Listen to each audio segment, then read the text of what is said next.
Chapter 96. So much left to say.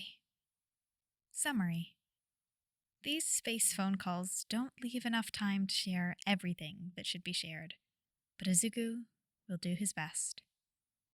Moving on from the various oddities of space, how are you and the others doing?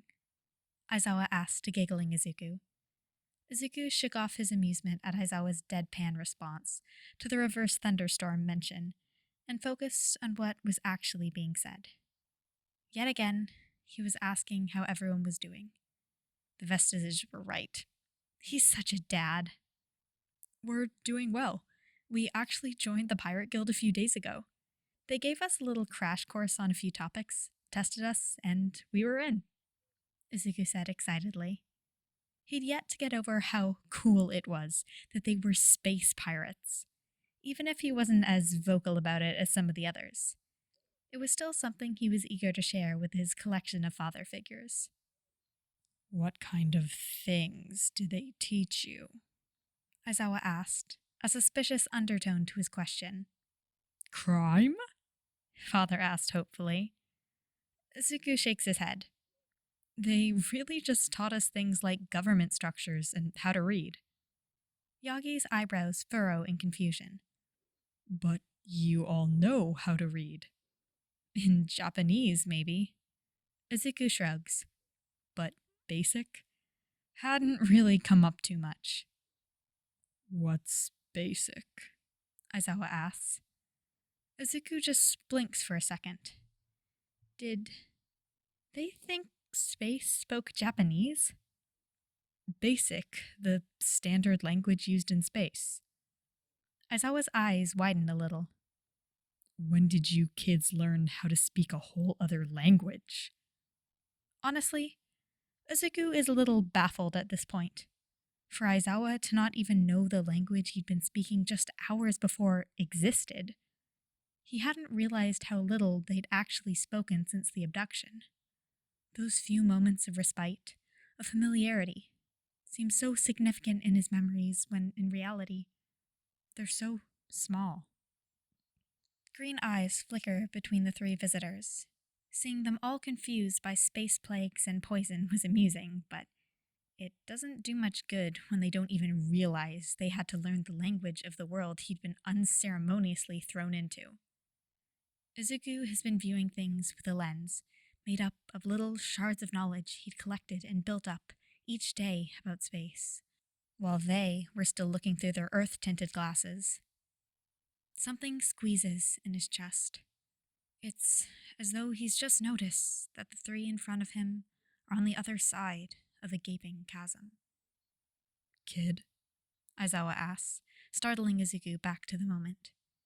He can't help the words that bubble out of him, glazed in a toxic sheen. When did we learn the language? How about the 2 months we were stuck in a cage with nothing to do but talk to each other and our cage neighbors? Good thing too, because when literally no one within light years speaks your language, it's kind of necessary to learn theirs if you want a chance at surviving. There's a break of silence, everyone reminded of the reality of their situation. Izuku balls his slightly shaking hands up into fists and takes a deep breath. He has to focus.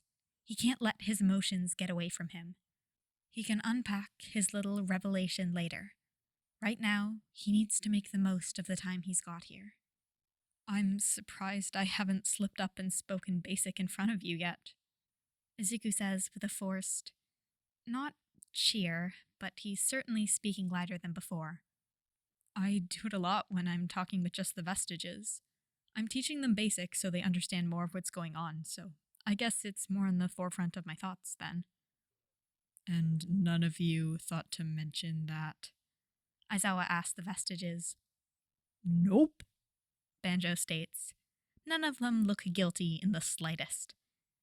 Izuku stifles a flinch when Yagi suddenly pats him on the shoulder. Good job for learning so quickly. Before I moved to America, I thought I was fluent in English, but boy was I wrong. It took another year to really get it down, so it's impressive how quickly you must have gotten this basic down. The smile Izuku gives Yagi is tinged bittersweet. Maybe it was impressive, but they didn't have much of a choice. If you don't mind, I'm curious on what an alien language sounds like. Oh, Izuku says, feeling a little brighter. Sure, let me just think of what to say. Oh, got it. Space thinks the others and I are gods, along with everyone else on Terra. Gods, you say? Father says with an oily grin. How did you understand him? Yagi asks, baffled. Universal translator quirk I picked up a few decades ago. Father waves off. Now, tell me more about this god thing. Guess we're moving on? Sure. Izuku huffed amusedly. Of course, the idea of being seen as a god would intrigue his father more than a space language. Well, to join the Pirates Guild, we needed a prolific enough reputation that they'd trust we were capable enough to handle ourselves. After talking it through, we decided that branding, the scarred skin on Izuku's shoulder itched, ourselves as essentially eldritch deities would be best, considering that most sentients don't have quirks, as well as my display on Oxyus.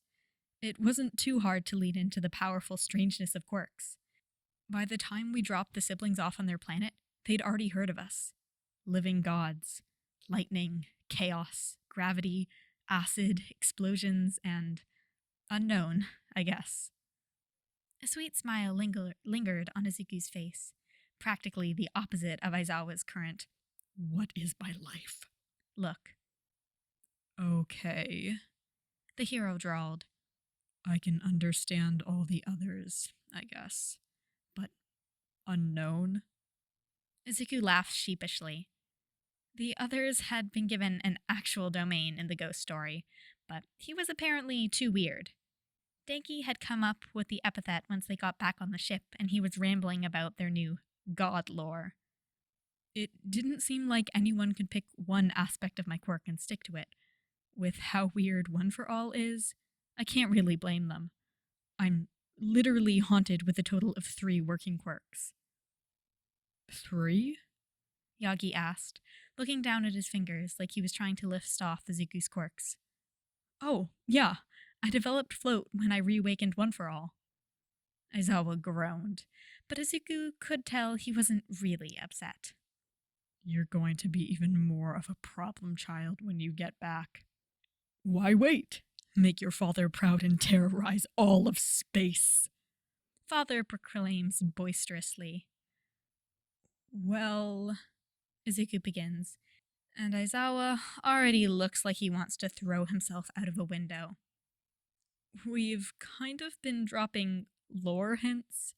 Space knows next to nothing about us, so we can spin things to help our branding, like how we're acting as sort of ambassadors for our people, but are nowhere near the strongest or oldest. When we debated who was the strongest in front of a captive audience of criminals we just took down, they look like they are gonna die on the spot. Father wipes a fake tear from his eye. I'm so proud. Aizawa, done with their space bullshit, looks approvingly of their tactics. Yagi looks, well, just plain confused. If you're happy, I'm happy, he says after a moment. It doesn't seem he really gets what they're angling for, but he's doing his best. On the topic of piracy, do you think you could give feedback on a raid we're planning? Izuku says, bringing the conversation back to its original thread. We're arriving on the Trellin Way stop in a few days, and we've got most of the raid planned, but it'll be our first time really putting one together. Yagi's confused smile slips off his face and makes way for concern, and though Aizawa's not so obvious, Izuku can tell he's worried.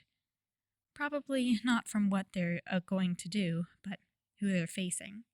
His father, on the other hand? So, what you're going to do is find the biggest guy there and make an example out of him. Sometimes he wonders how this man became the most successful villain in history. I think that's prison, and besides, we don't have the numbers for a head-on attack. Stealth and ambush are what we're equipped for. Plus, it fits with the branding. Are you sure this is a good idea, my boy? Yagi tries, but Aizawa shakes his head at the blonde's protest. As if that would stop them. Let's hear it, problem child.